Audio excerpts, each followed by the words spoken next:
Russell Antonelli Wolf et Chauvelin commentent le Grand Prix de Chine. Alors, la traditionnelle, conférence de presse de Mercedes.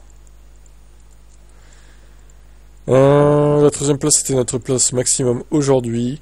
Nous pouvons être satisfaits du résultat de notre deuxième podium en 2 courses pour débuter la saison. J'ai pris un bon départ, j'ai tenté de prendre la tête à Oscar Piastri. C'est dommage de ne pas pouvoir le dépasser, puis de perdre face à Norris, mais félicitations à Oscar qui a bien défendu. Globalement, les McLaren étaient un peu trop rapides pour nous.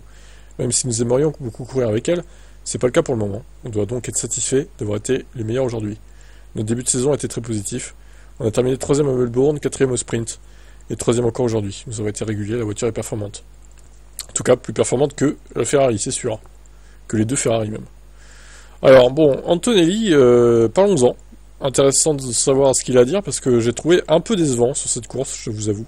Bon, après, effectivement, apparemment, il avait des dommages à son fond plat, d'après ce qu'il dit. Ce qui est possible, donc ça excuserait sa mauvaise performance, effectivement. La course était difficile après avoir endommagé mon fond plat au premier tour. J'ai apparemment heurté des débris, ce qui a fortement affecté mes performances. J'ai eu des difficultés avec l'arrière. Après cela, je ne m'attendais pas. Ça a clairement freiné mon rythme, mais c'est un bon apprentissage de devoir gérer ça. Je pense que nous pouvons tout de même être satisfaits d'avoir pu marquer des points en 8ème position. Bon, au final, il a gagné 2 places, vu que les deux Ferrari ont été décus. Il finit donc 6ème. Même si c'était pas ce que nous espérions avant la course, je tiens à remercier les fans de m'avoir élu pilote du jour. Je m'y attendais... Ah ouais, c'était pas trop mérité, hein, en vrai. Pour être objectif, non. Je m'y attendais vraiment pas vu le déroulement de la course, mais c'est formidable de voir leur soutien. Pilote du jour, c'est plutôt Ocon pour moi. Hein. Globalement, je suis satisfait de mon début d'année et de la façon dont l'équipe et moi-même avons progressé. Je pense qu'un des principaux points d'apprentissage a été les qualifs. Si je parviens à tout mettre en place ce samedi, nous partirons plus haut en avant. J'ai hâte de me mettre au travail avant le prochain triple header et de revenir revigoré pour le Japon, Bahreïn et Arabie Saoudite. Effectivement, un triple leader incroyable. 3 courses à suivre. Heureusement, au Japon, c'est la dernière course avec des horaires de merde. Ouf, soulagement quoi. Ce fut un après-midi de travail solide, déclare Toto Wolff. Un podium semblait être le meilleur scénario réaliste avant la course. C'est ce que nous avons réussi à faire. Nous savions que les McLaren seraient très fortes et que les Ferrari et Verstappen seraient également une menace. Je ne donne pas souvent un 10 sur 10 car je pense qu'il y a toujours une marge de progression, mais George a été irréprochable aujourd'hui. Il a tiré le maximum de la voiture et pour moi c'était 10 sur 10. Il a incroyablement bien débuté la saison. Il se comporte exactement comme on l'attendait en tant que pilote senior. La course de Kimi a malheureusement été compromise par un fond plein endommagé dès le premier tour. Malgré son important déficit de performance, il a su garder le cap et s'est battu avec acharnement pour terminer 8ème. Il ne s'est pas plaint tout au long de la course, restant concentré sur son travail.